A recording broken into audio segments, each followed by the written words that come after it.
Welcome to all of you from Europe, America, Middle East, and Asia. I am Norbert Claude Gorin from the Department of Hematology and Cell Therapy at Hôpital Saint-Antoine in Paris, and also I'm the chair of the EBMT Global Committee. I am honored to be the moderator for this seminar dedicated to COVID.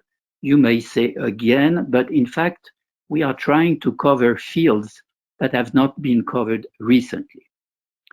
This is my disclosure, and I am pleased to mention that this webinar is supported by an unrestricted educational grant from Air in Space. We have 3 worldwide renowned speakers, and I'm grateful they accepted to participate. The first one is Jean-Philippe Deslys from Commissariat à l'Énergie Atomique, and he is an expert on prevention of contaminations between people. He has worked very much on prions, but he will cover not only prions, but also SARS-CoV-2. The second speaker is Bruno Canard from Marseille, and he is an expert on drug discovery and development of therapies against SARS-CoV-2, the disease, not vaccination, but treatment of the disease. And the third speaker is Patrick Berche from Hôpital Necker in Paris and Institut Pasteur in Lille, and he will review for us the various vaccines and try to find which advantages and maybe caveats some of them may have. Please do not leave immediately after the last talk, because we will have at the end a general debate. I would like now to introduce this seminar with a few slides. First of all, here is our enemy, the SARS-2 virus. This picture that everyone knows nowadays is probably the picture that has most circulated in the world in 2020, and it's much more famous than any politician, movie star, or football player. If we look at the statistics of the Johns Hopkins Center in Baltimore, in September 2020, 4 months ago, we had almost 30 million people infected and 1 million dead, with a crude fatality rate of about 3%. But if you look now, 4 months later, now precisely, we have 90 million people infected and almost 2 million dead, with a crude fatality rate of 2.2%, which is enormous. To introduce the speech by Jean-Philippe Deslys, let me show you the results of a recent study with laser light scattering of speech-generated oral fluid droplets, as recently published in the New England Journal of Medicine. You can see the flash count during each frame of a video when a speaker talks, with and without a damp mask covering his mouth. Green indicates spoken words. The number of flashes was highest, and you can see the red arrow, when the TH sound in the word healthy, so difficult to pronounce in English when it is not your mother tongue, was precisely used.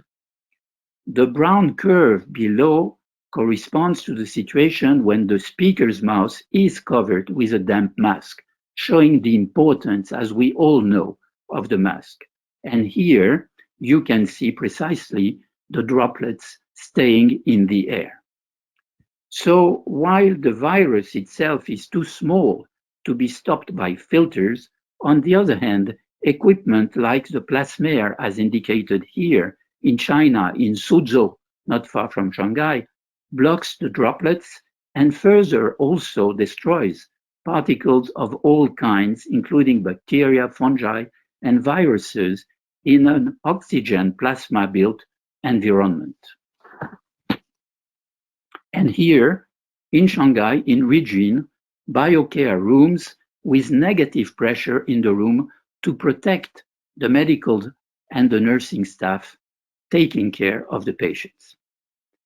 For our second speaker, a major topic at a time when everyone is concerned by the vaccine is whether we will find in the end, therapeutic tools to treat the disease itself. I took this slide from the presentation of Bruno Canard himself. We all know that many molecules that gave once hope, in fact, do not work. For instance, remdesivir, lopinavir, ritonavir, sofosbuvir, hydroxychloroquine, and so maybe Bruno Canard will find something else and will be more optimistic than I am at the moment. A few months ago, I discovered by pure chance on the web a molecule, opaganib, which combined with remdesivir in vitro was considered synergistic in destroying the virus.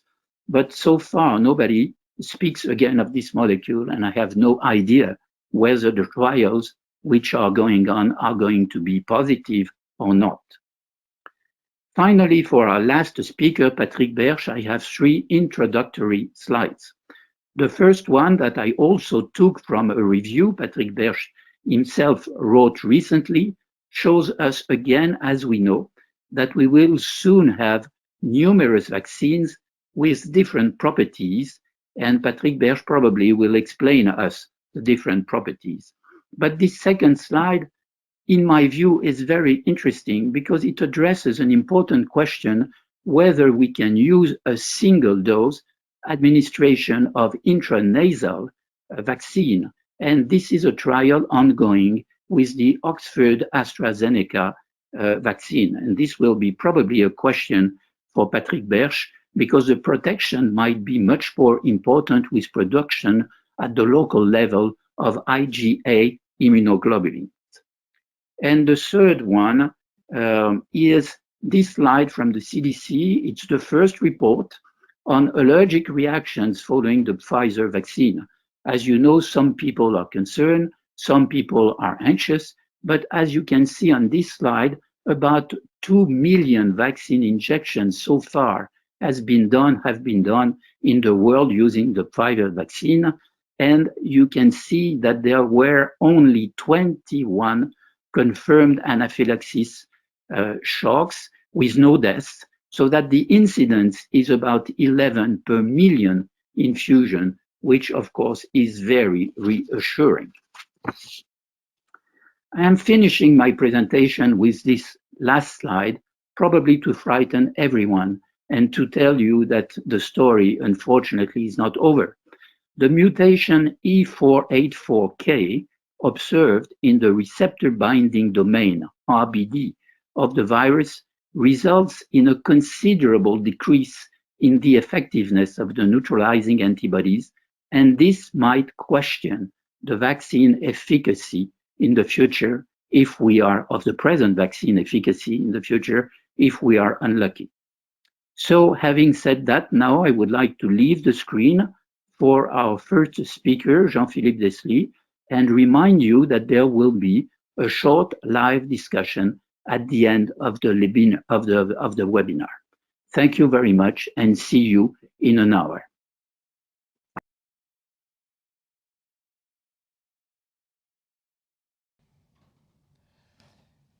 Hello, I'm Jean-Philippe Deslys. I'm working at CIE. CIE is a French government research institute dedicated to technological research and notably for the transfer of scientific knowledge and innovation from research to industry.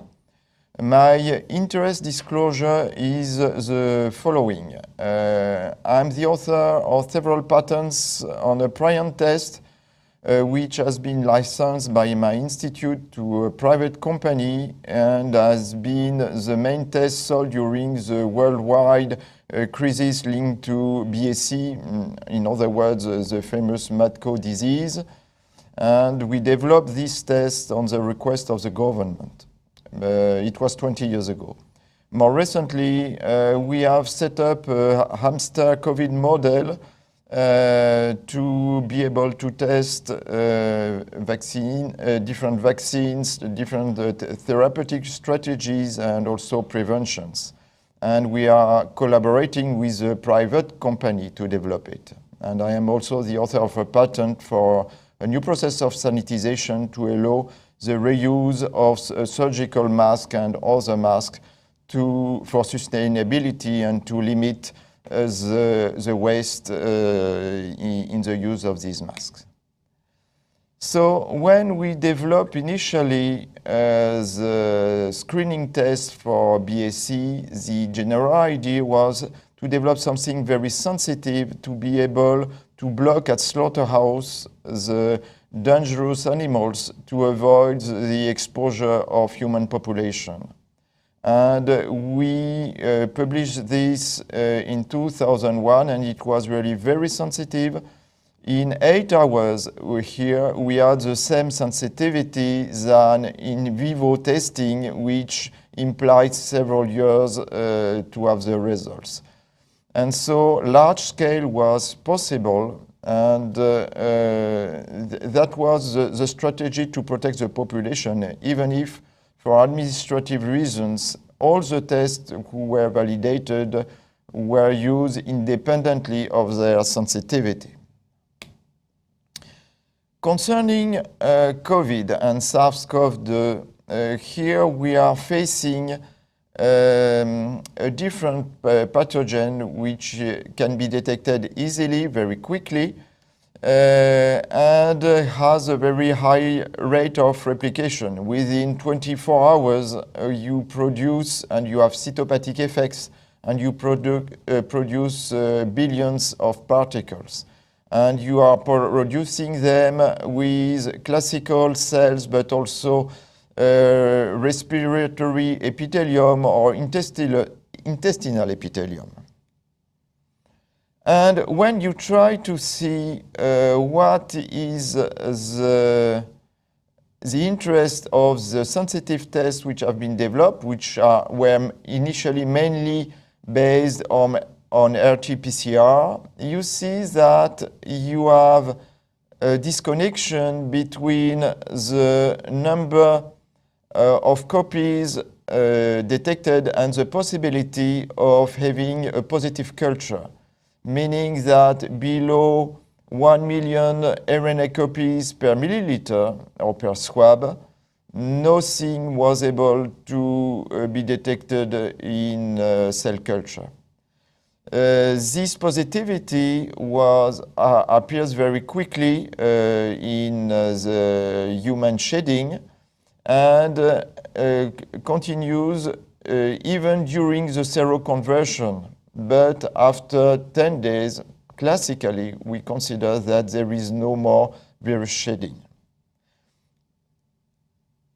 When you compare this RT-PCR with something more precise, which is the droplet digital PCR, you see a very good correlation when you have high levels of viral shedding, but it's not so good when you have a limited number of viral copies. You can see it here very clearly in this publication. Between 25 and 35 CT, so cycles of amplifications, you have a remarkable correlation. And so 25 CTs indicate that you have a high viral load. And you see here the correspondence, it's more than 1,000 copies. And if you have more than 35 cycles, it means less than 30 copies. And here the negative limit is 38, and frankly I don't know what it means when you have such a high level of cycles necessary to detect something.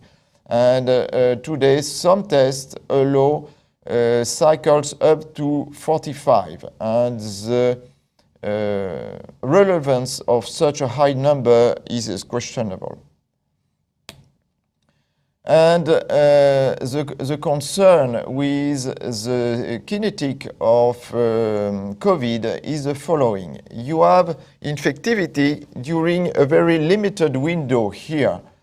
And you have then a strong viral load, which can be detected, of course, by PCR, but as it's a heavy system, it implies that you are not going to have it every day. And of course, from one day to another one, you can have this viral load.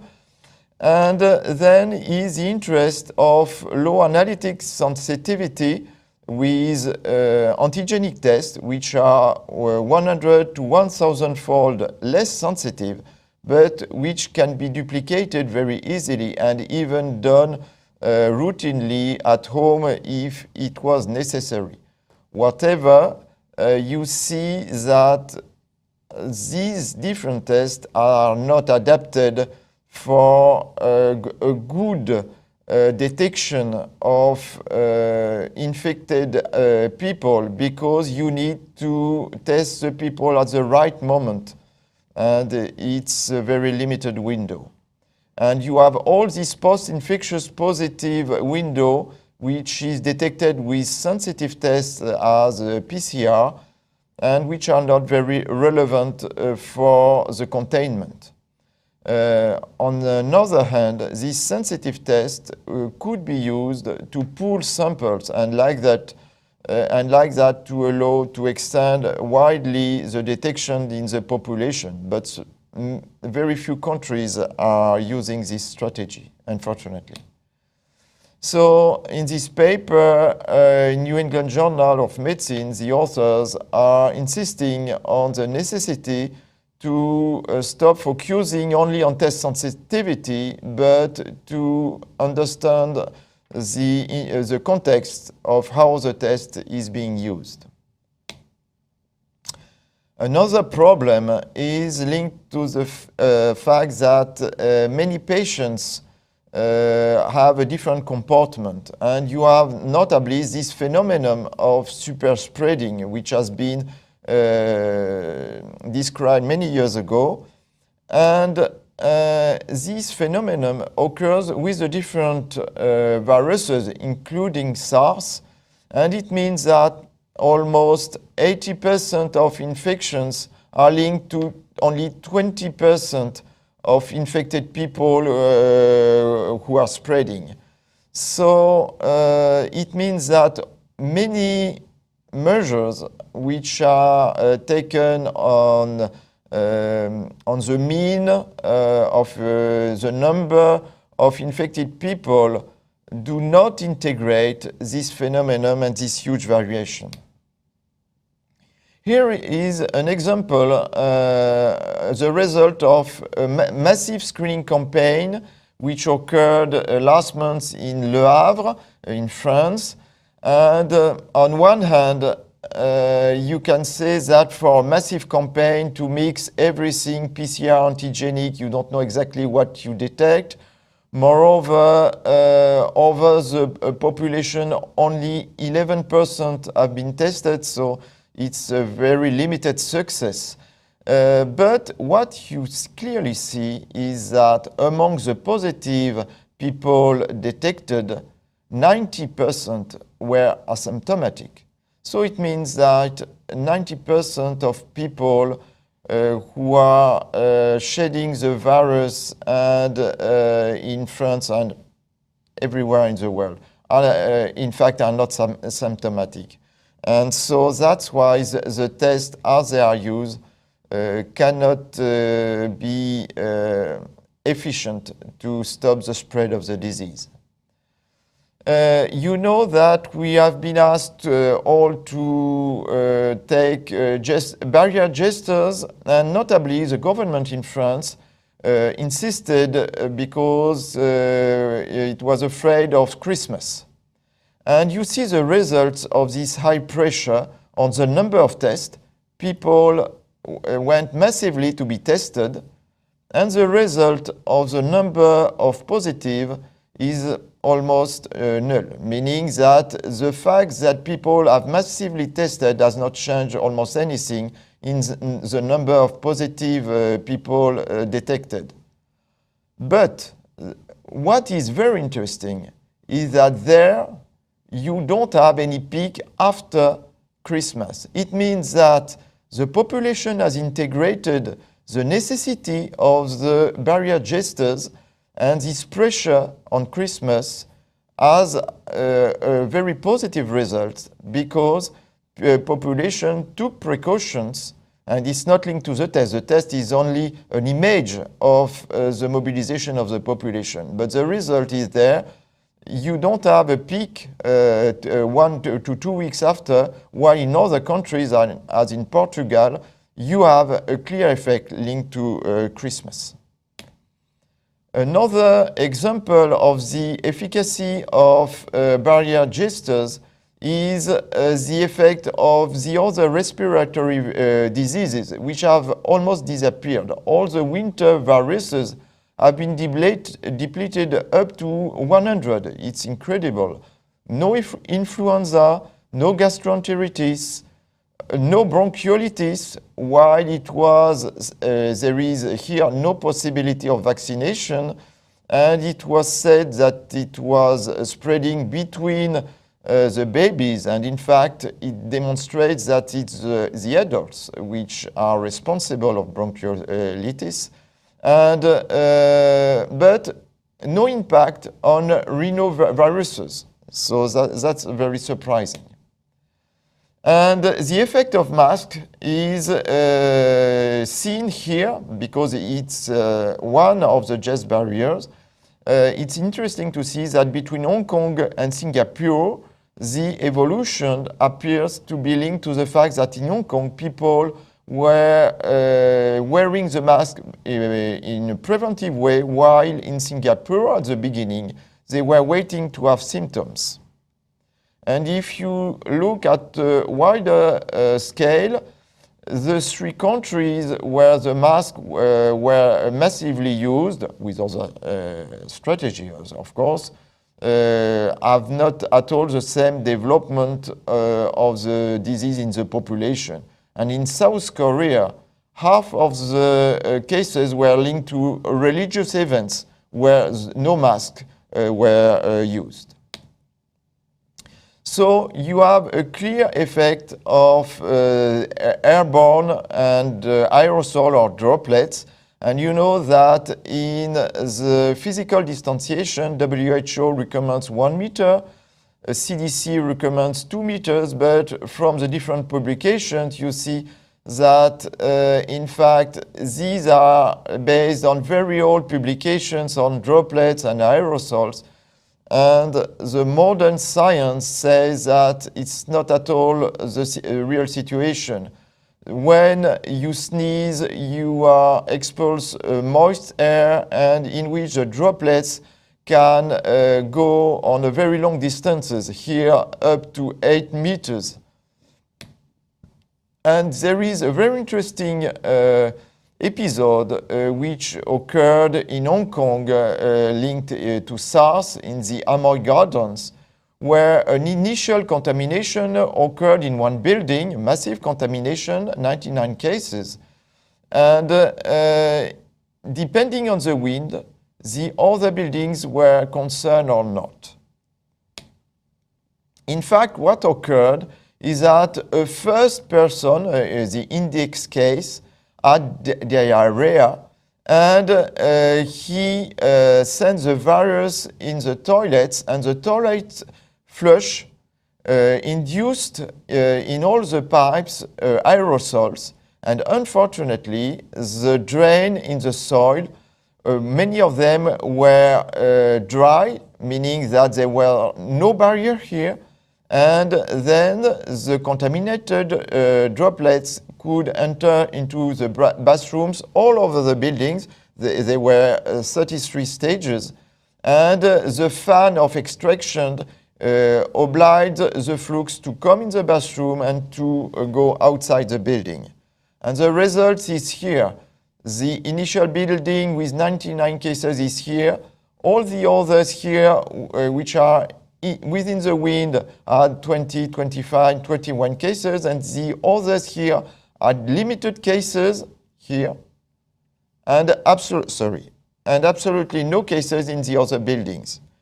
This episode was 100-fold more extreme than the whole contamination in Hong Kong. So it was an extreme episode, but the simple fact of the respiration implies shedding in exhaled breath, and the mask efficacy has been proven in several publications here on droplets over 5 microns, here on aerosols. And interestingly, you see that it's more efficient on coronaviruses, 0 transmissions versus 30% for droplets, and 40% for aerosols versus 0. It's also efficient for influenza, even less efficient here. It's efficient on droplets, but not on aerosol, and it's not efficient at all in this experiment on rhinoviruses. 20% versus 28 without mask, 38 versus 50.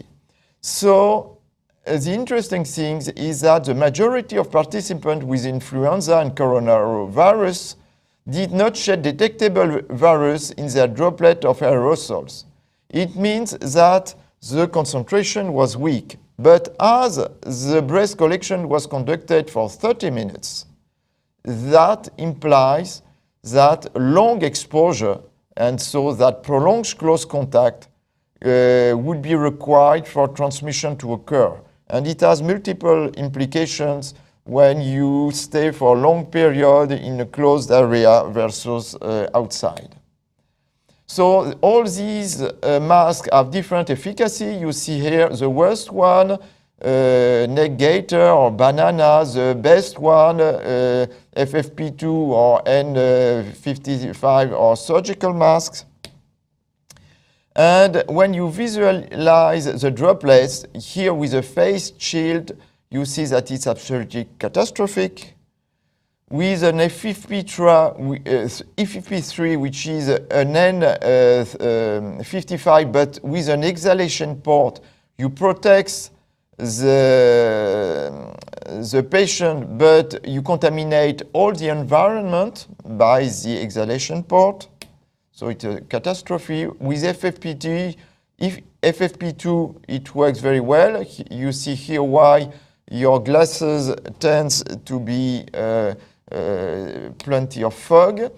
And when you look at a surgical mask, generally it works properly, but it can be also a catastrophe depending on the brand, even if they are supposed to be all surgical masks. You have also the problem of fomites, meaning the carriage of coronaviruses on surfaces, so very well known by veterinarians. And it depends on the temperature. During winter, here when it's cold, it can stay with no decrease in infectivity during 2 weeks, 1 week at 22 degrees, and more limited when you increase temperature. So there is a problem of vomit. You can evaluate all this in the model of golden hamster, which is a very nice model which resemble what is observed with mild COVID-19 in human. So there is a lot of production of viruses, decrease after infection. By contact, you can transmit it, direct contact to other hamsters. It can be transmitted by aerosols, but limited transmission by fomites. And this model can be used also to evaluate the risk linked to variants. And you know that the English variant, for example, is replacing the initial strain. And you see here an illustration in the hamster where in exposed naive animals, the normal virus needs 4 days to be transmitted, while the variant is transmitted within 2 days. So the risk of variants is amplified when you have an intermediary host, and notably when you have exchanges between this host and humans. And it's very well known with prions. We use this approach to select variants by changing host, and like that we allow the emergence of new strains. Here, people were very anxious to see that there was wide contamination of mink in Denmark, and on the tested employees exposed to mink, almost 70% had infections transmitted by mink, which themselves has been contaminated by humans. And so Denmark decided to cull 17 million of minks at the end of last year. And another problem is that it has been seen that it could be COVID could be transferred from mink to cats through mink manure. So what could happen in wildlife populations? It has been detected in Denmark, Netherlands, France, Italy, Spain, Sweden, Poland, Lithuania, Canada, United States. Surprisingly, officially, nothing is detected in China, even if it is a very big producer of mink fur. And now the WHO mission should have access to information in China to try to identify the origin of COVID outbreak. And of course, mink is highly suspected. Another suspect are raccoon dogs. They are a very nice intermediate host, and they transmit from contact to contact and develop no disease, but they replicate the virus in their nasal upper respiratory tracts. So danger here.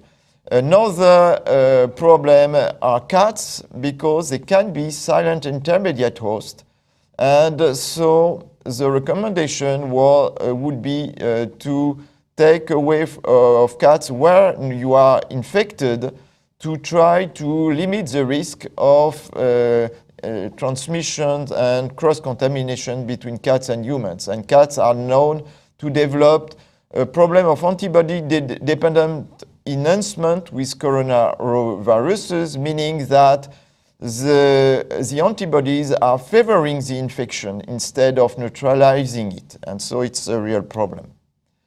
And last but not least, we have a problem here with long-term replication in human within the same host, and apparently it's what occurred in South Africa with immunodepressed patients linked to HIV or to tuberculosis.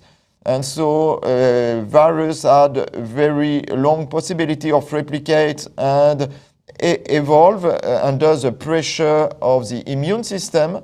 But artificially here, the group of Raprioli made a very nice experiment showing that in presence of highly neutralizing plasma against COVID-19, he is able to make appear the variants with the famous mutations which allow to escape the neutralizing effect. So that's a logical evolution which could occur after vaccination. To the opposite, we have a good news, is that the healthcare workers which have been infected have 83 lower risk of infection in the 5 months following primary infection. In other words, we can be naturally vaccinated even if the vaccine is not present. So to summarize, I would say that we need to limit as much as possible the contact with these viruses to reduce the risk of a strong replication. So barrier gesture, masks are very important to avoid animals able to replicate it. And we will see what will happen with the pressure of selection that we will exert with our own antibodies on the future evolution of this variant. Thank you for your attention.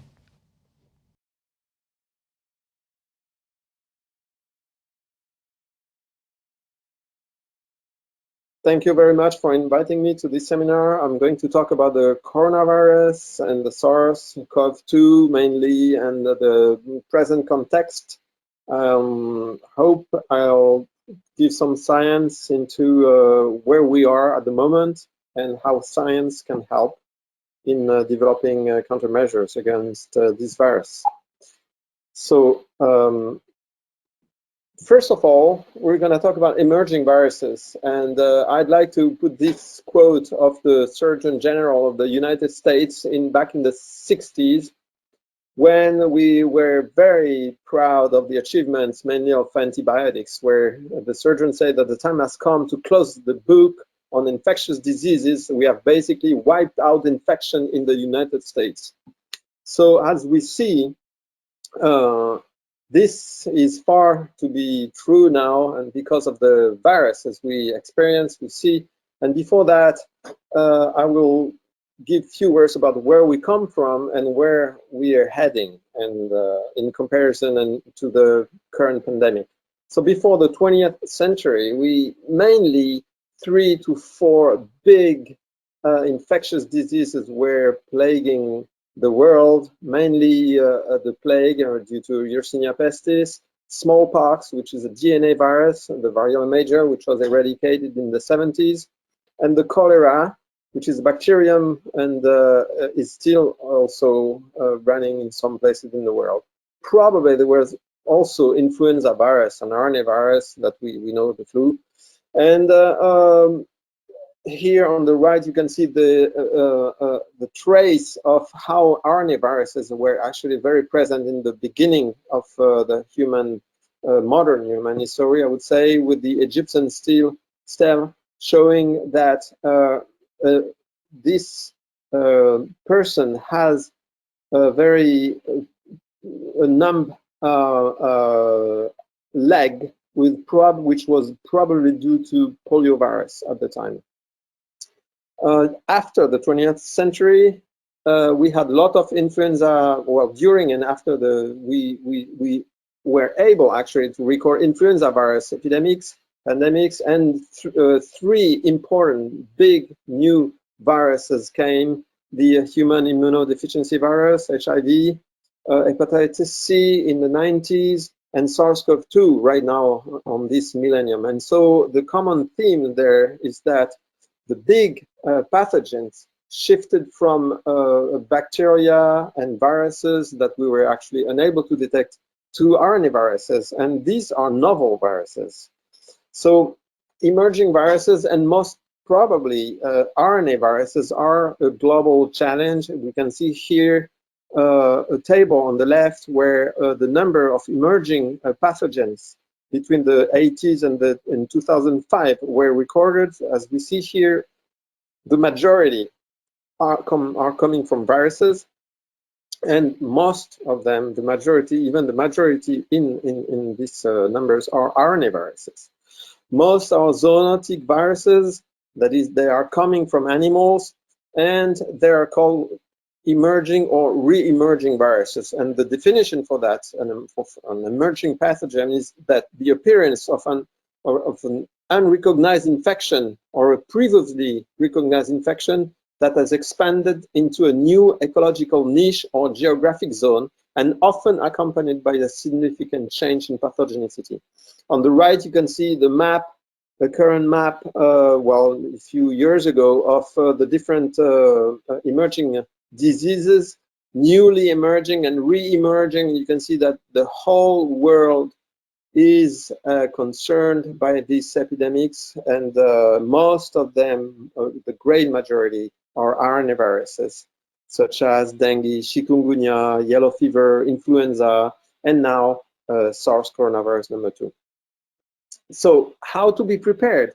To be prepared against these viruses is to address 3 different things. The first one is where the virus come from. They come from the nature, basically, and most of these zoonotic viruses jump from animals to humans. This can occur during the agriculture growth of or cattle or other animals that are in the vicinity of man, but also when we go into places where there's a lot of biodiversity and lots of different viruses, and we expose ourselves to these viruses, for example, by deforestation and the other intrusion of man into these lands. And so the first thing to do is to deal with this pathogen is to observe the biodiversity, understand how it works, what are the different relations between the different animals, and respect and try not to invade or to kill the places, the animals or the places, and generate this expansion of geographic areas. Once a problem is apparent, we have to be ready for these problems, and vaccination comes to mind because it's the perfect protection and prevention method. But it has, as we saw in the current situation, some technological, chronological challenges. That is, a vaccine, you need to know the pathogen before you are actually designing a vaccine. And so we saw that in record time, we could actually have a vaccine against SARS-CoV-2, but it took a year. And during this year, the virus is expanding. And although we were very, very fast, we missed the first year, which is extremely important for the development. Another aspect, and the third one, is that we need drugs, and drugs, I will come to that in my talk. We have very few drugs against RNA viruses, and then they are linked to early diagnostics, and they must be easily available, and so we are missing a lot of drug for these new viruses. But there is a lot of hope, and the answer for all these three steps is that we need science more than ever. We need a lot of scientific knowledge on these three different aspects to be able to deal with future pandemics, avoid them, and when they're there, control them. We need science, and science is different than technology. It's different from engineering. It's different from medicine. We need science to actually feed technology, engineering, and medicines. And science is really done by academic research. This is a very old slide which presents how to anticipate against RNA viruses. I presented this slide in the early years of 2000, when I was actually involved in a big European project called Visier, where we reasoned that if we study viruses in general and have crystal structures and mechanisms and character, the mutations, the genomes of a family of all families, big families of virus, and have ready all this science that takes a long time. If we had an outbreak somewhere and we identify very quickly the virus, and this can be done really easily by sequencing technology, novel sequencing technologies, we identify viruses and sequence, and then these viruses, most of the time, they resemble viruses that we already know. And so here, for example, this novel virus really looks like a rabies virus, and it must be confirmed by sequencing, and then we can infer biological and structural data very quickly from what we know we have already developed, in that case against rhabdoviruses and rabies virus. And this saves a lot of work. As you will see for the SARS-CoV-2, it was extremely helpful. Coronaviruses, I will talk about three very important aspects of coronavirus biology and molecular biology: how they enter the cell. The entry of the cell can be compared to a key and a lock. The replication machinery, which is the engine, how the enzyme actually do replicate and reproduce the viruses. and also other targets that are assisting all these two other different aspects of the virology, the virus cycle. The classification of coronaviruses, they belong to a very large order, which is called the nidovirus, nidovirales in Latin, that has to deal with the way they replicate in their cell.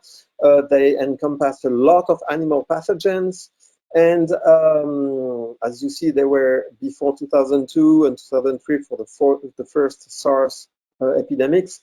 They were mainly animal pathogens, and even now, only 7 coronaviruses are known to cause human diseases.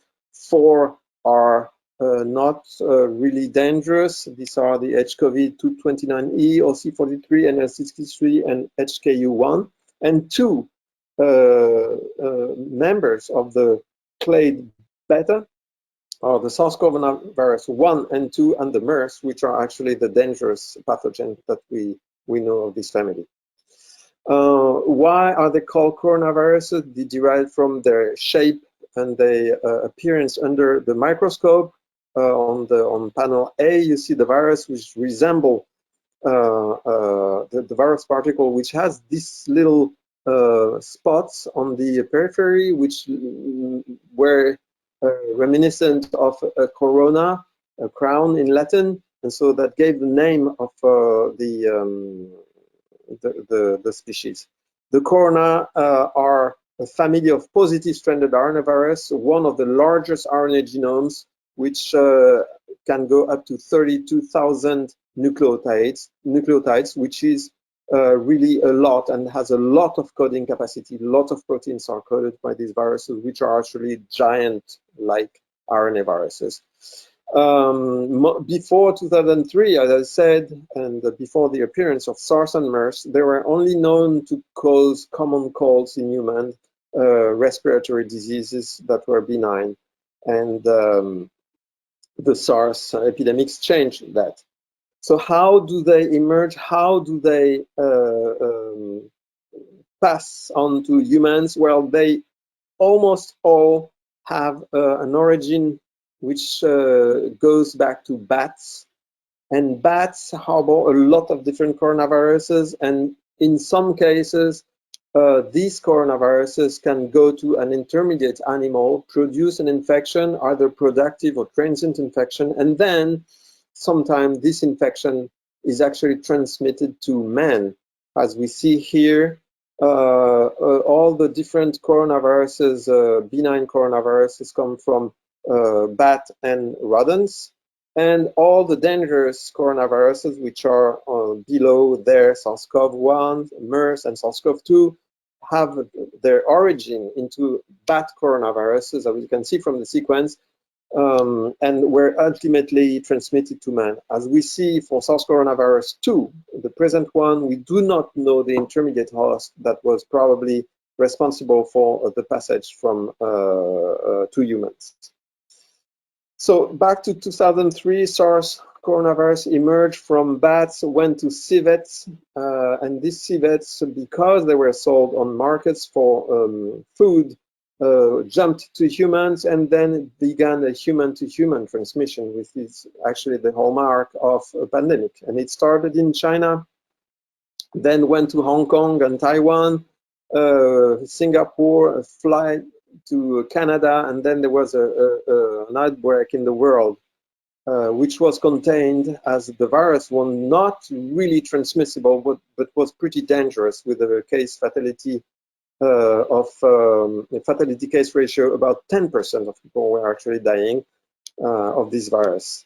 The MERS appeared in 2012 and gave several epidemics, peaks here on this this graph, and you see that the epidemic is still ongoing actually, but this virus is much less transmissible. So far we have 2,500 cases in the world, but the fatality case ratio is pretty significant, with almost 35%. And again, bats were at the origin of the disease, transmitted to men and camels. SARS-CoV-2 appeared in 2019, as we all know, and this is already an old slide. Old slide means it was taken in October, and you can see that the rate of the pandemic is actually incredibly high, as we see that for, now we have 80 million people, 2 million deaths, and only 3 months or 4 months away from this number we were on this slide, half the number. And it's still counting with no really signs of decrease. So how science can help and will help, and is actually helping a lot right now for the COVID?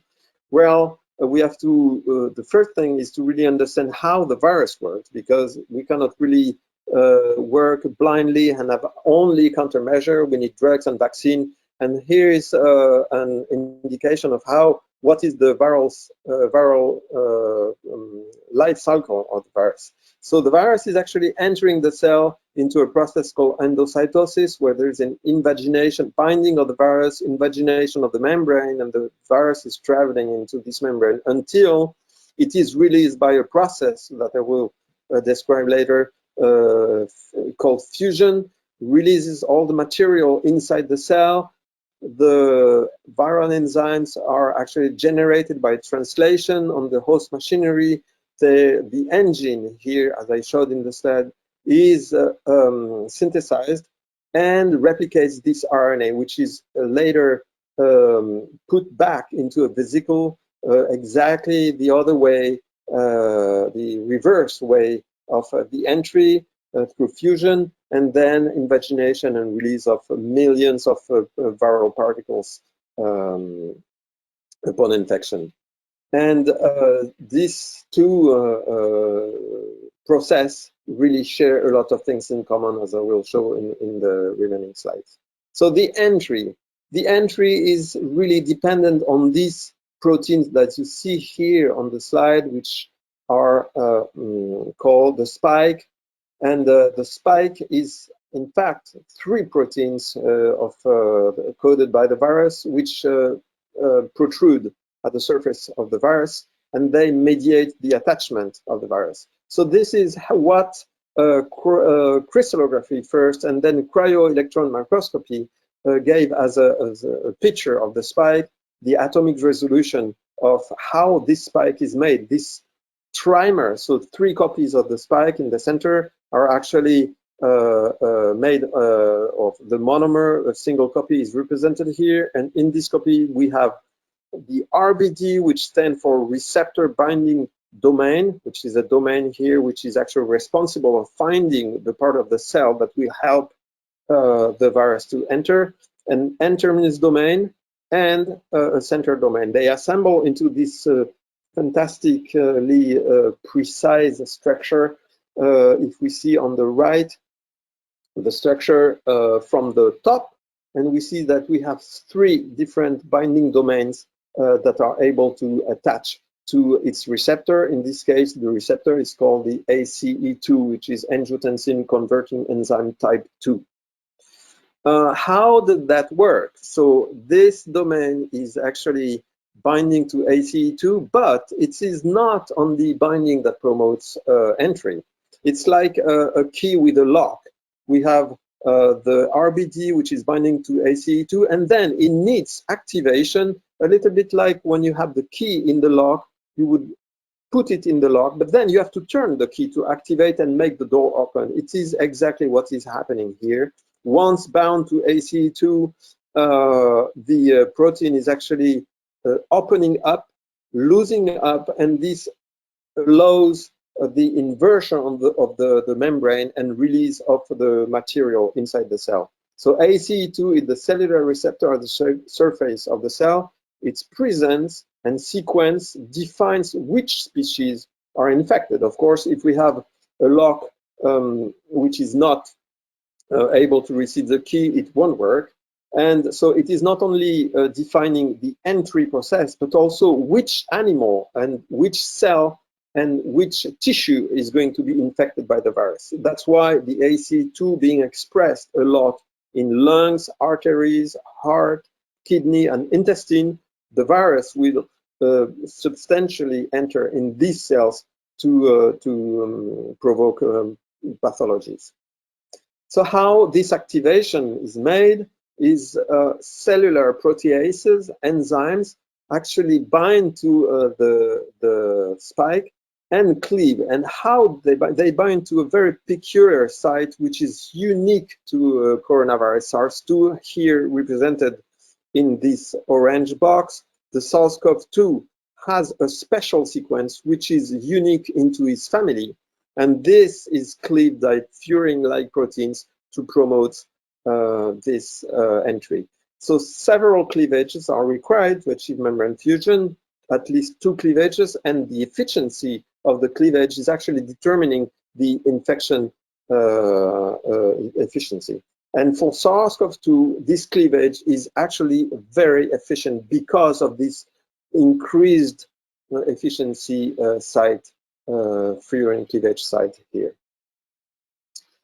How is this species specificity determined is shown in this slide, where you have another representation of the spike protein with the RBD, and you can see that the different amino acids that are changed in the RBD or in the protein actually are specific of species. For example, we have rat and rodents that have this specific mutation for 9.3 at this position. It's not a mutation, it's actually the sequence that defines the species. And one can map exactly the different animals that have the different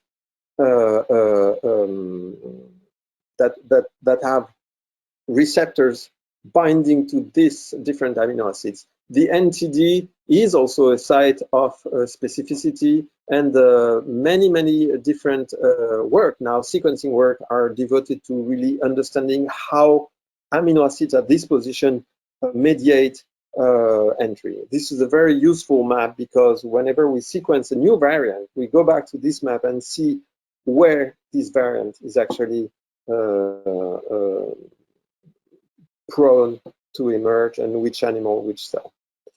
If we go further into the definition of molecular atomic definition, here we see what can be determined by cryo-electron microscopy. Here we see that this is a picture of pink and violet of the RBD bound to this receptor. So we see that this surface is like the glue, or the binding surface here is really determining the affinity. If we go further into resolution, we can map this to atomic details, which amino acids are actually bound. If we go further into definition there, we can see precisely which are the amino acids which are binding and giving affinity to the receptor. Here, 2 of the important amino acids that have been detected into the South African variant. For example, this amino acid at position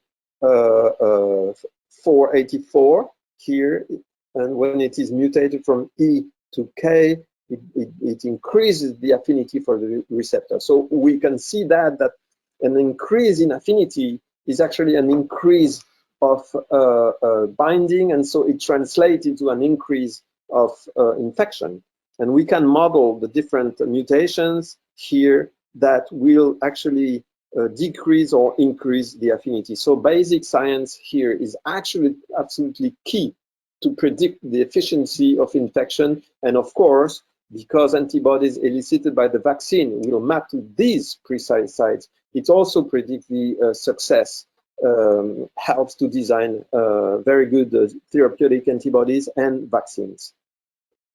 Here is an experiment about the anticipation, how science is going to be very helpful to anticipate what is coming. So in this series of experiments, researchers have taken the first RBD from the first isolate, the Wuhan virus, and they have evolved it in the lab alone, not into an infectious virus, but into mutated forms of RBDs, and they see that they can actually increase the affinity, if we go to the left here, the different curves are titration curves of these novel receptors, and they actually record the mutation. And what they see is that, for example, the mutation 501, which is found in the British variant, is actually increasing at least 2.5-fold the affinity of the receptor. And if you see, for example, that if you addition this mutant 501 to 484, you increase the affinity about 13 times. So it is actually worrisome that, but the prediction of this experiment is absolutely key to anticipate what is possible to come in the future, and really be prepared to incorporate this mutation into vaccine. So what can we go further here? So the people doing this experiment actually took this variant and included into another experiment and redo the process of selection, and they could actually come to variants that have, as you see here, an affinity of 2.5 picomolar between the receptor and the RBD, which is 600-fold higher than the wild type, which is here 1.6 nanomolar. So you can see that we have these variants do not exist yet. The mutations and the variants exist in the laboratory, but this is what we can expect. This is bad news. We probably will see even much more infectious variants coming in the few months. So we really have to get faster than the virus, vaccinate and contain before we can see these variants appearing. This is a table that summarizes what I've just said. We can actually map the different positions here on the residues, see what is actually possible to get in the laboratory, on the intermediate position there, and what we actually observe on the circulating variants there on the bottom where I showed. And we see that some of the mutations have already appeared, like 484, 501, 477, but novel mutation can actually appear at position 380, 58, 460, etc., etc. So these are the more worrisome variants that are expected in the future. In my next piece of work there, I will present what can be done on the replication machinery, which is really the engine, how this engine can be stopped. So this engine is the RNA polymerase complex. It is a very sophisticated enzyme which is able to replicate the virus. That is, you see NSP12, the SARS protein, bound to NSP7 and NSP8 into this very sophisticated heterotetramer, bind to the RNA and addition nucleotide at the incredible speed of 600 nucleotide added per second, which is the fastest RNA polymerase known. The coronaviruses have evolved an incredible machinery there to reproduce and replicate their genome. But the good news is that we have experience into controlling this type of enzyme through nucleoside analog that act like a sand in the engine. For example, the remdesivir, favipiravir, molnupiravir, and all other nucleotides are actually able to get into the active site and terminate RNA synthesis. So the good news is that this enzyme is very conserved, so we do not have the problem of variation of the different serotypes, variants, etc., etc. If we find a drug which is acting on one coronavirus, it will be active on every coronavirus. So remdesivir has several problems. I will come back to this, but the drug concept is very interesting because we can actually store it and use it immediately. And if we find a drug which is already available, this will be extremely important in controlling contact cases, initial cases. Here is what we have. It's compared to HIV, for example, where we have 35 different drugs to treat the virus. Here we are at the beginning of drug design for SARS coronavirus. As I said, remdesivir is not an oral treatment, but people are trying to increase the property of the molecule so it could be used as inhaled at least. And it has some problems like toxicity, which is not, selectivity is not great. It has to be used very cautiously. Molnupiravir is another drug which is being developed and right now in clinical trials. We don't know how it's gonna go, but probably it will also be helpful in controlling the viruses. Therapeutic antibodies are being developed, and the big question marks here are there going to be active despite spike mutations? That we don't know. Probably clever design will help, and the vaccine, of course, are actually working pretty well right now, and we have to include the novel mutants and variants in the upcoming vaccines. The good news is that there's an intense effort by pharmaceutical companies to find novel drugs, and novel drugs are slowly showing up, which is a good, very good news for the control of the epidemics. So other targets, other enzymes are being investigated, and this is a summary of the different parts where we could actually act, and where people have been trying to repurpose or position existing drugs. So, for example, hydroxychloroquine has an effect on the fusion of the virus, but unfortunately, this works in the lab, but does not work on patients because all the cells, lung cells compared to cells we use in the lab, they do react differently to hydroxychloroquine, and so it doesn't show any interesting efficacy. We have a lot of other other drugs that have been used and tested. Most of the time, the effects are not great. They are useful, but they are not the miracle drugs we're expecting.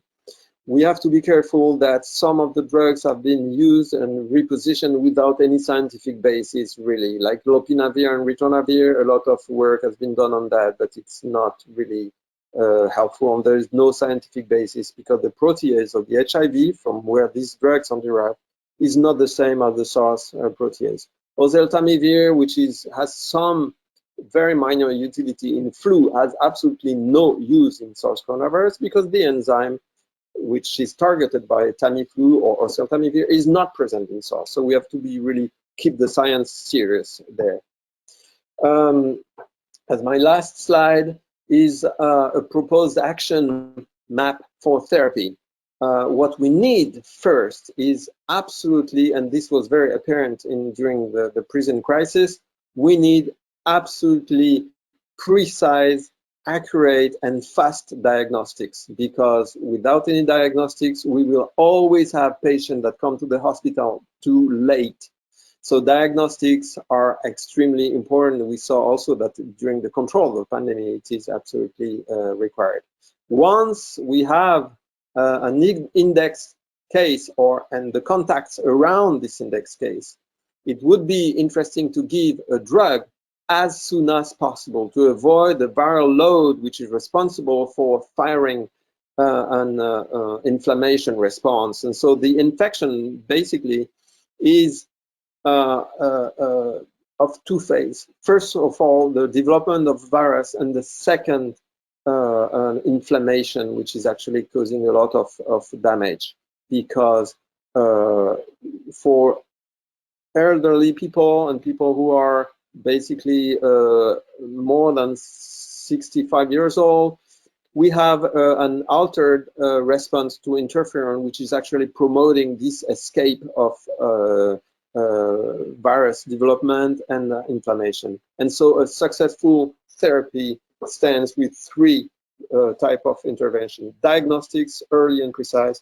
antiviral drug at the very beginning of the infection, and then controlling the infection and the cytokine storm that is actually on the late phase of the virus. And we have more and more indication that it is possible to reduce significantly the mortality due to this virus. As a last slide, I'd like to thank people who have been really involved in the lab and in collaboration in my lab: Etienne de Crolly, François Ferrand, Jean-Claude Guillemot, Karine Alvarez, and Nadia Rabat are the PIs from the CNRS and the university they have directed a lot of the different work in my lab. We have a very valuable collaboration with Eric Snyder in the Netherlands, in the Leiden Medical Center, Johan Knights for antiviral research and evaluation in Belgium, and Olve Pearson in Colorado State University, who spent a year in our lab, and we had a lot of interesting work done there. In collaboration also with a team in Marseille and the IHU, Bruno Coutard, Franck Touré, and Geraldine Piotrowski. And I think I stop there, and I thank you for your attention.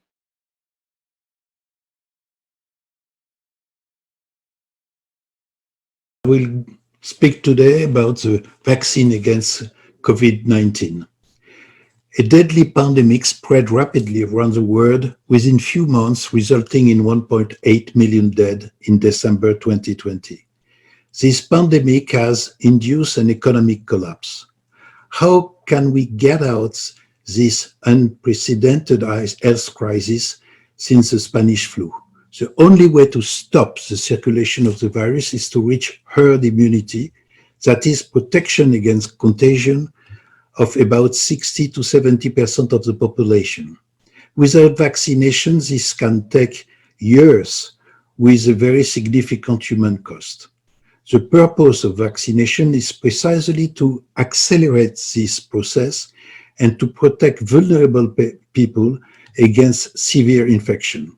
It is the reason why many researchers and pharmaceutical companies have entered the race for vaccines using various and sometimes revolutionary technology with the hope to end the pandemic.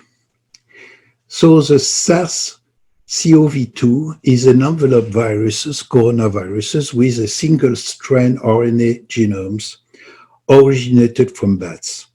The virus is constituted of four main structural proteins: the S-spike proteins that promote entry in cells, which is a very major antigen for the vaccine, the E-envelope protein, the M protein, and the N-nucleocapsid protein. The virus is transmitted mainly by symptomatic patients via respiratory droplets from cough and sneezes. The infecting dose is 1,000 viral particles. It is relatively stable virus with few mutations as compared to the flu virus. If there is no proven variation of virulence, recent mutants more contagious have emerged recently in United Kingdom and South Africa as a new threat. So the spike protein plays a key role in the entry of the virus. The spike displays strong affinity for a transmembrane receptor called ACE2 for angiotensinogen converting enzyme 2, and a serine protease from the cells cuts spike and allows entry of the virus, and the membrane fusion is achieved, and the genome of the virus can replicate freely in the cytoplasm of cells. So it was important for vaccination to make sure that the natural infection induces protective immunity. That's a prerequisite. Most symptomatic patients spontaneously ill in a few days, but about 15% of patients suffer severe acute pneumonia aggravated by cytokine storm, ultimately resulting in death of 1%. almost all patients produce antibodies, IgA, IgM, and IgG, and develop a protective T-cell immunity which eradicates the virus and prevent further infection. The protection lasts at least for 6 to 8 months. There is very rare documented cases of recurrence and relapse in cured patients, indicating a strong post-COVID protective immunity. This is reinforced by experimental data in infected non-human primates that acquire a strong post-COVID resistance to nasopharyngeal virus challenge with a strong antibody response as seen in patients.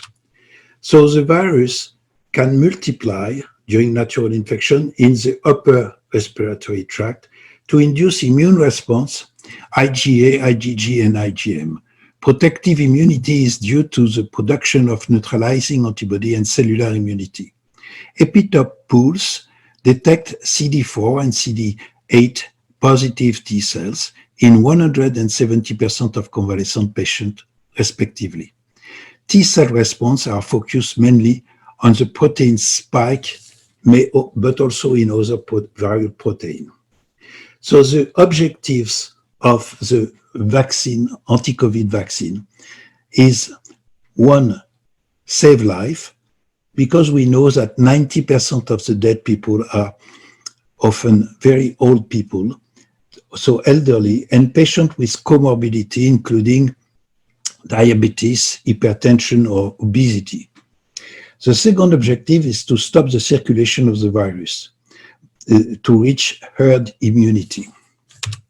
So herd immunity, it's the final goal of vaccination because it's the only way to stop the pandemic. In a given population, you have a lot of susceptible persons which become infected and which will recover, and in red there are recover people. So the objective is to obtain 60 to 70% of resistant people, which can stop the propagation and circulation of the virus. So one thing is, very important thing is the achievement of an accelerated development of anti-COVID virus vaccine. The convention, you have two ways. The conventional development takes 5 or 10 years, and the SARS-CoV-2 development took almost 12 months or 18 months. So the development of a new vaccine usually takes 10 years. First, a preclinical research phase in animals define vaccine target, efficacy, and toxicity. This is followed by a phase 1 and phase 2 on dozens of individuals in which toxicity and immune response are tested. Then phase 3, where the vaccinated people are exposed during a wave epidemic, and we compare the protection of vaccinated people to that of control receiving a placebo. Review of result and approval takes 1-2 years in the conventional development. This is followed by phase 4 with a large-scale production of vaccine and diffusion of to the general population. In the case of COVID, there was important pre-existing data indicating the spike protein as a major target defined by previous work on SARS and MERS epidemics. Beginning in February 2020, the phase 1 to 3 were overlapping. Due to the emergency, phase 3 was finally completed for some vaccine in November 2020. Licensing was obtained in 1 month, and for 3 vaccines, large-scale production and diffusion began in November and December 2020. This is an unprecedented achievement. So let's see about this, the vaccines that we may have. The race to vaccine, we have more than 150 candidates vaccine in progress. Vaccination strategy was either the conventional methodology using inactivated viruses, as for the flu vaccine, live attenuated viruses, purified protein administered with adjuvant, and innovative methodology using DNA or RNA vaccines.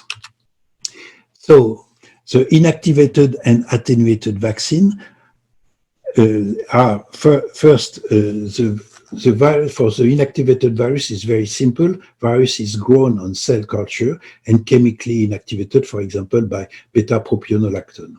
So we have 2 Chinese vaccines and 1 Indian vaccine at the present time used in humans outside Europe.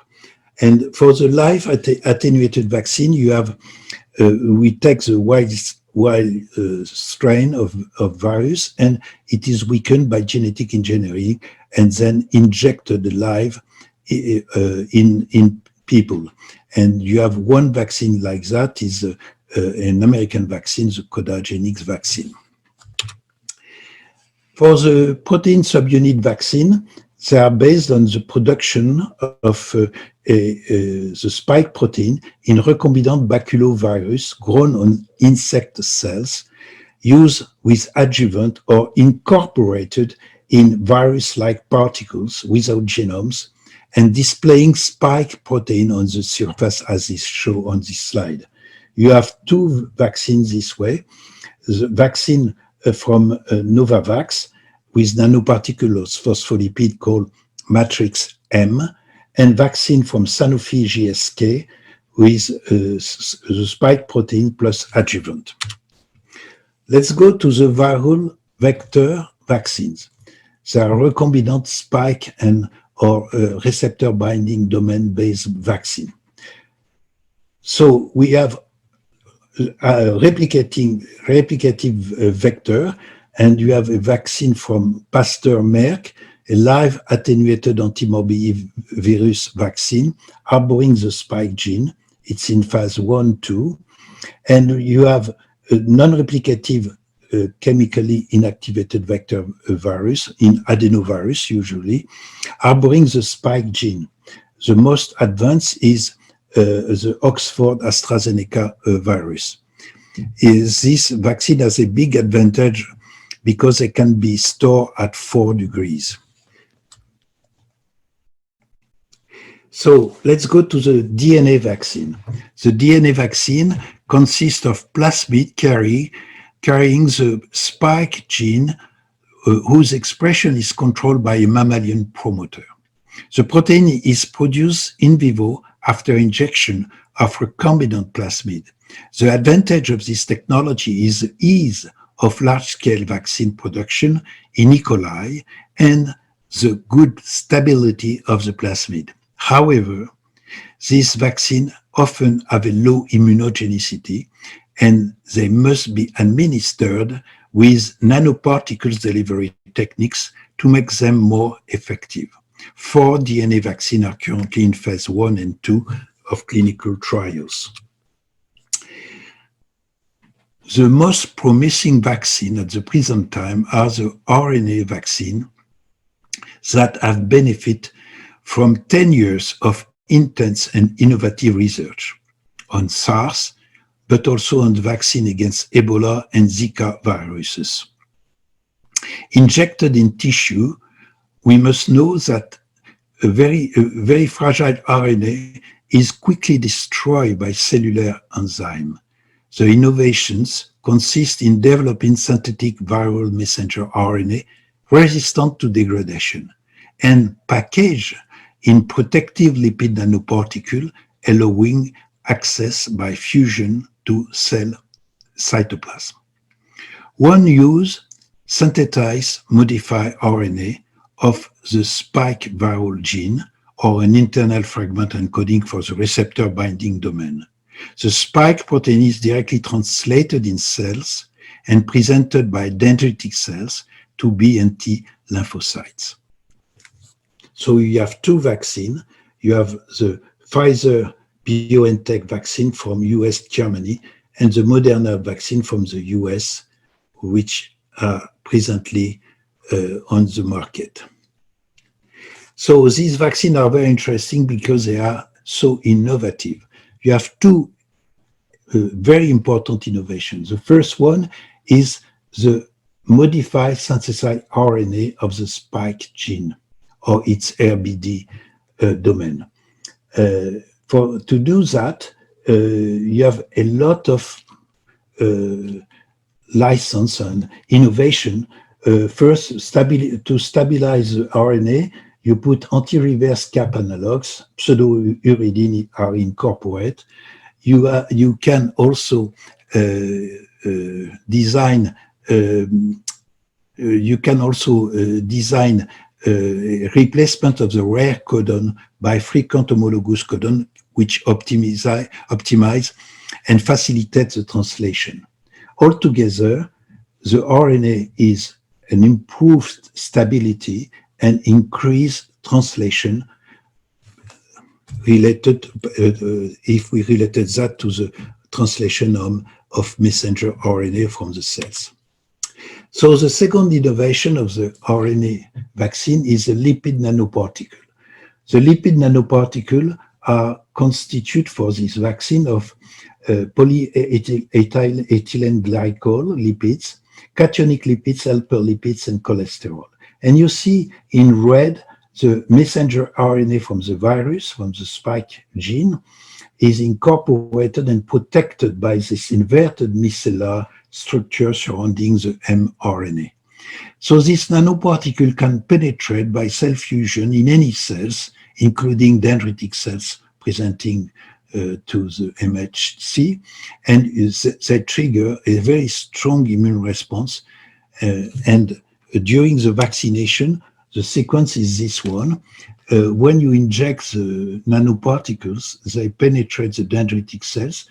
The cells can migrate to the lymph node, and then the dendritic cells present to the CD8, CD4, and B cells the antigen and trigger a very strong immune protective response. So the problem of the route of vaccination, currently all the SARS-CoV-2 vaccine candidates in clinical development are administered intramuscularly. Natural infection of respiratory tract induce secretory IgA and serum IgG and IgM response.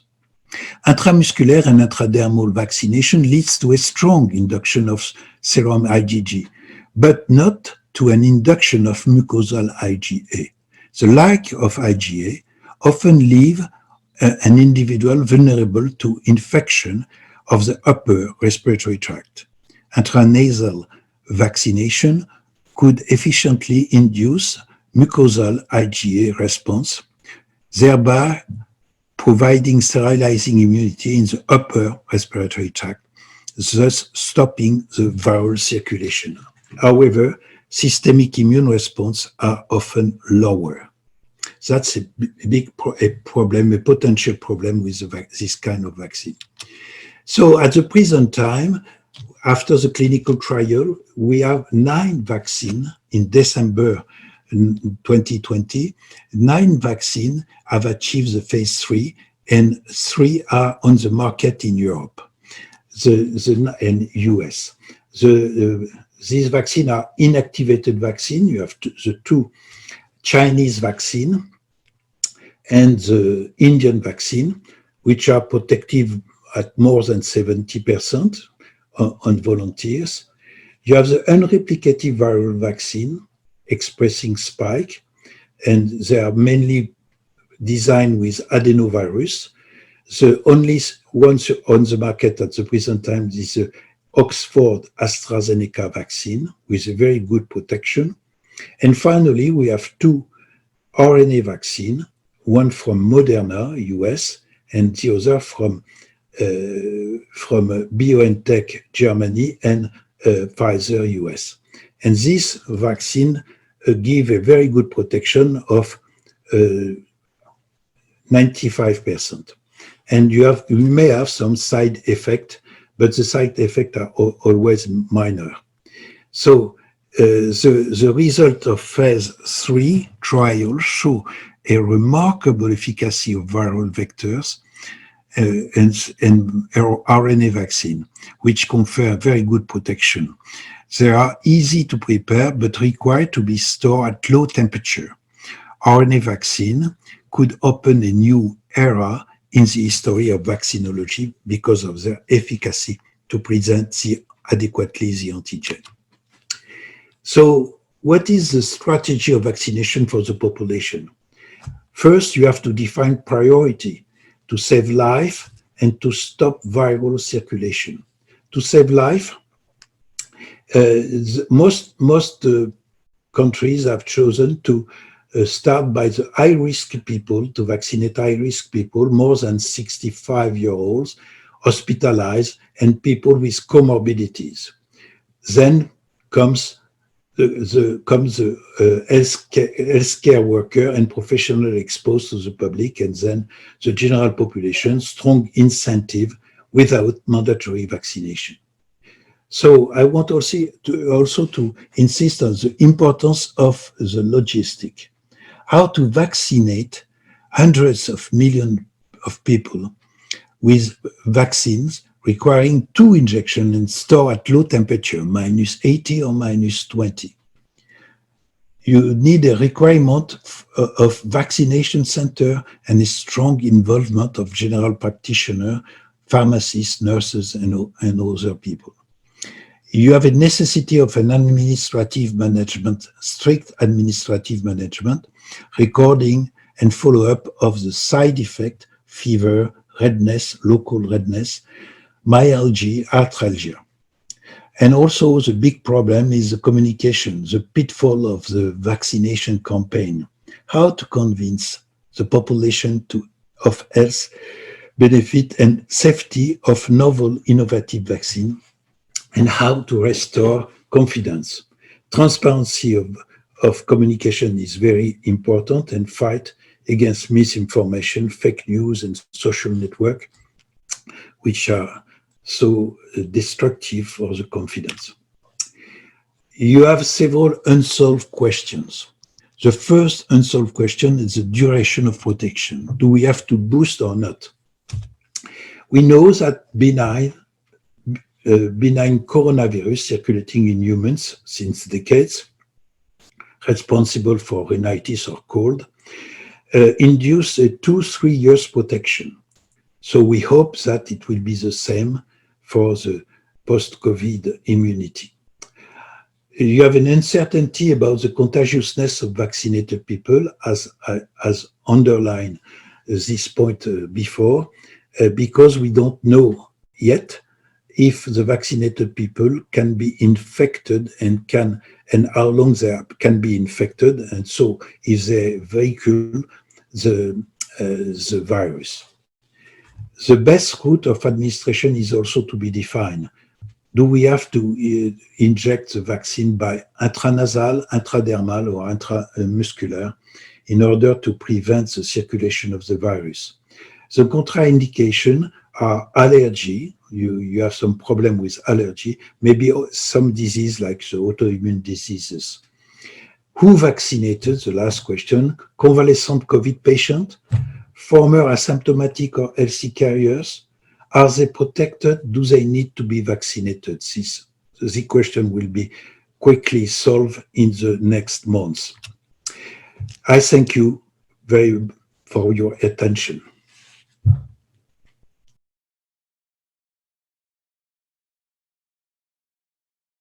First of all, I would like to thank the 3 speakers.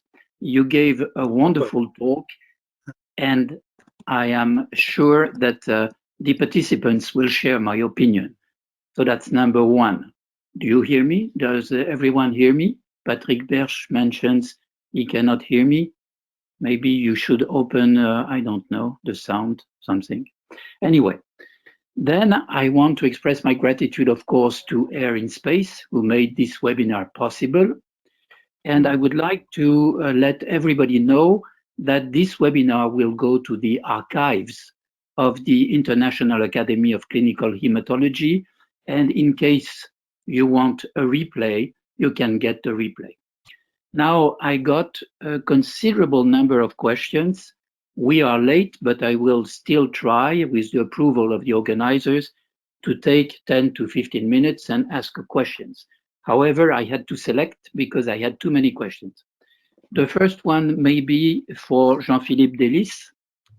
You frightened apparently at least one participant about cats, and I would add dogs. And do you have any recommendation, because we never speak of that, about the present pandemic and the fact that, I don't know, maybe 10% of the people all over the world have a pet? So do you have any recommendation or nothing special? Yes, there is a very simple recommendation. Is when you feel sad, when you think that you have the coronavirus, don't go to kiss your cat. Try to avoid to transmit it something, because then you have exchanges. So that's the only precaution. The cats are not as being highly replicative for these viruses. So apparently there is not a big issue here. But precaution implies that when you don't feel well, you don't kiss your grandparents and you don't kiss your cats. And would it be the same for dogs? Probably. Dogs apparently are less problematic than cats. Okay. So, all right. Then I selected, as I said, some questions for Bruno Canard. I'm going directly to probably the important points. In fact, as I said in my introduction, we don't at the moment really have drugs, target drugs, that we're working on and which we believe are going to be probably effective. You mentioned a few drugs within phase 1 and 2 studies, but there is not much publicity about this. Do you have a favorite in mind? Something which is coming that we do not know yet? Well, okay. There are drugs that are under evaluation right now that I can't really disclose. There will be publication pretty shortly about drugs which are repositioned. I think everything has been done, and there is no miracle drug, but there will be drugs that will be helpful in combining several of those for attenuating the effects and managing the cytokine storm or any inflammatory process that is coming in the late phase, which is very important. As you saw for the dexamethasone, for example, it really is helpful. And there will be other drugs to manage patients. But in terms of having new antiviral drugs that are effective at the very early stage, there are some drugs that are being developed, that are being evaluated, and that will probably be, well, the graal there, you know, the golden standard is an orally available drug that we can actually have before any type of contact prophylaxis or contact cases. So we cut the viral load. There are few drugs that are being developed. The present drugs, remdesivir, molnupiravir, and are drugs that have a problem. Remdesivir, the problem is known. It is not orally available, and it has probably mutagenic potential because it's a modified base. So I think it's a very, very first generation drug, which will be abandoned. As you remember the HIV time where AZT was the first drug, it was a poor drug, but it was the only drug at the time. And so it's becoming, you know, it's going to be improved. So we're right now at the phase where there will be, everything has been probably done for the repositioning of the drugs, and the novel drugs will take 6 months to a year to come. But the good thing is that they are targeting conserved enzyme, and so the problem, if we find a good drug, it will be active on any type of variant, something like that. So this is the good news. Okay, so I'm jumping because we don't have much time. You also, Bruno Canard, frightened everyone with the, the high affinity for the receptor of the new mutants. And you showed us the curves going to the left with a higher and higher affinity. So the question is, and the question, in fact, could be also for Patrick Berch or for everyone, do we really know that the present messenger RNA vaccines will not protect us against the South African variant? I'm not speaking of the UK variant, but you showed us that the South African variant, in fact, had a very high affinity for the receptor. And so the question is, what about the present vaccine? Okay, so it's such a rapidly evolving situation that it's amazingly rapid. So even a week ago, I wasn't aware of what's going on. So every day almost, there are papers coming out, preprints. So we have to be careful about preprints because they are not peer-reviewed yet. But you can see that when the team has a very long history of good science, we can trust what is in there. And so as soon as, even this morning, I was reading a paper and updating my knowledge on the variants. It seems that not only, and it's not, I'm not trying to frighten or, I'm just trying to interpret what is actually written on these papers. And so what I see, what is clearly stated in this paper is that some of the upcoming variants do have some diminished efficiency for the antibodies elicited by the vaccine or the patient's existing antibodies. So this is a fact, and it's becoming more and more precisely mapped to amino acids. So we are in a hurry right now, in a race of about stopping as much as we can the spread of these variants so we can adapt the vaccine as soon as possible. This is a fact. The second fact is that if you try to predict and anticipate how much better affinity you can get with the RBD and the receptor, there is a lot of improvement in the affinity that can be recorded in the laboratory. And since what we have seen in the laboratory and what is happening with the British variant, the UK and the South African variant, this is really well correlated. So the situation say that examining the data says that they must be there will be probably variants of increased affinity and increased problem, even probably more worrisome than the South African variants. This is what we see from the data. Now we know that nature sometimes plays tricks, and it may not happen, but what we do know today is that it is a possibility. So there are two phenomena which are annoying. The first one is that when you treat in vitro with neutralizing antibodies, you are able to push the emergence of variants. So only in vitro, and it's very efficient and very rapid. Second one are the news from Brazil. From Manaus, because apparently we thought that there was a herd immunity a few months ago because more than 70% of the population were infected. And apparently there is a new wave and with a huge mortality linked to a variant. So these two facts combined indicate that there will be a problem. So you are both of you pessimistic. So Patrick Berch.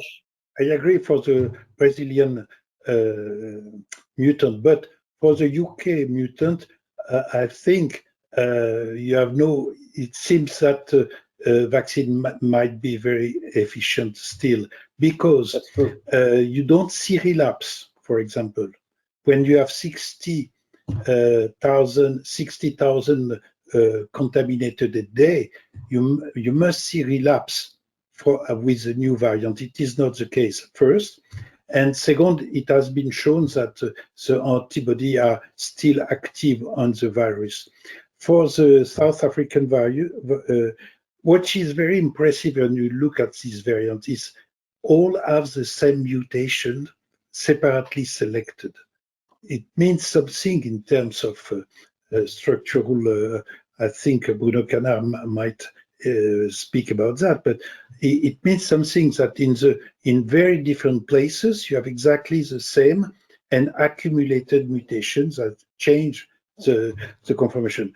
In terms of protection, we know that the neutralizing antibody are less protective, but you have many other epitopes on the spike protein which might impede the virus to escape from the immune system. And also you have innate immunity and cellular immunity. So in my opinion, maybe we will have for some variant to use new vaccine, but at the present time we cannot be sure that this variant will change completely the vaccination procedure. But I had a specific question for Patrick Berche again, along the same lines. Among the existing vaccines today, wouldn't it be reasonable to think that if you take a killed or attenuated viral particle vaccine like the Chinese or the Indian, you might get a larger spread of immunity or antibodies against various epitopes? Would it be, I would say, unreasonable to think that this kind of vaccines might be more effective for the mutants as compared to the RNA existing vaccine of today? You're right. In the perspective, in my opinion, we will have to use several vaccines. And as you mentioned, the inactivated vaccine, which have all the antigen, might be interesting with a lower protection, 60 to 70, like for the flu vaccine. But that might be interesting. More you have a narrow spectrum, more you may have to face mutants that can change the protection. So I think either the vaccine with the spike protein altogether and the vaccine with the kill virus might be interesting to use on the field. Probably several vaccines will be used and will be complementary as the epidemic proceed. We have 2 more minutes. Would you say that, and then I have a question for the 3 of you, but just to finish with Patrick Berche, I mean, would you do something which clinically seems not reasonable, 1 shot with vaccine A and 2nd shot not with the vaccine A, but with the Chinese vaccine? We cannot. The virus. I think we cannot do that. The clinical essay trials have been made with the same vaccine. So if you need 2 vaccination, two injection, you need to use the same vaccine. That's my answer. We cannot do other way, because otherwise we don't know. So my last question, I think that's okay.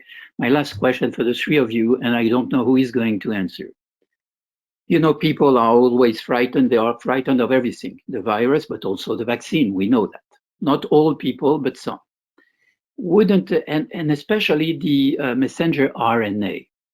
So suppose you get, at the time you get the vaccination with the lipid particles and the messenger RNA inside. And at the same time, you get an infection by a retrovirus. And the question, I know that it's not dangerous, but I would like that you confirm that. suppose that you get the reverse transcriptase of this retrovirus active at the same time. Wouldn't it be possible that the spike mRNA coding sequence goes then directly in the DNA? Is anyone sharing this concern, or is it really totally stupid? There are more probability to have natural ways and other ways of having problems. The first one is that if you are immunodepressed with HIV, you will have a lower pressure by your immune system, and then the coronavirus will develop for a longer time, and you will select a variant. That's the first thing. Second one is that you can combine viruses. Because you will be exposed to different variants, you will be exposed. You see what happened with employees with the mink. They were almost all infected only by the contact with the mink. So you have such a pandemic that naturally the viruses are going to be everywhere. And so, in fact, we are going, that's my opinion, but we are going to see that once more, we are very resistant, in fact, because we have many possibilities to defend against viruses and bacteria. And that's why we are still here. Humanity is still there despite all those viruses and all those bacteria. Okay, well, yes, last word, Bruno Canard. Across evolution, the viruses and their reverse transcriptase and all the systems using reverse transcriptase have evolved to avoid that. That is, for example, HIV is retro-transcribing its genome using a tRNA, and tRNA lysine 3, and it is a very, very specific event precisely to avoid reverse transcription of any type of messenger RNA. So I really don't see why all of a sudden a reverse transcriptase would consider, after these years of evolution to evolve to avoid that, suddenly it would go and retrotranscribe a messenger RNA of the spike, and to do what of it? I mean, it's extremely counter, not logic, you know, it's not logic, and it's probably extremely not frequent. Otherwise, any reverse transcriptase would retrotranscribe all our messenger RNA, and we would be dead. Life wouldn't be possible. So I'm very skeptic about any type of this event appearing. Okay. So thank you all. We are ending optimistically, and so we should not fear we will survive. You said it's not the end of humanity. Thank you very much. Thank you, Air in Space. And for those of you who want a replay, go ahead. Okay? Bye-bye. Thank you.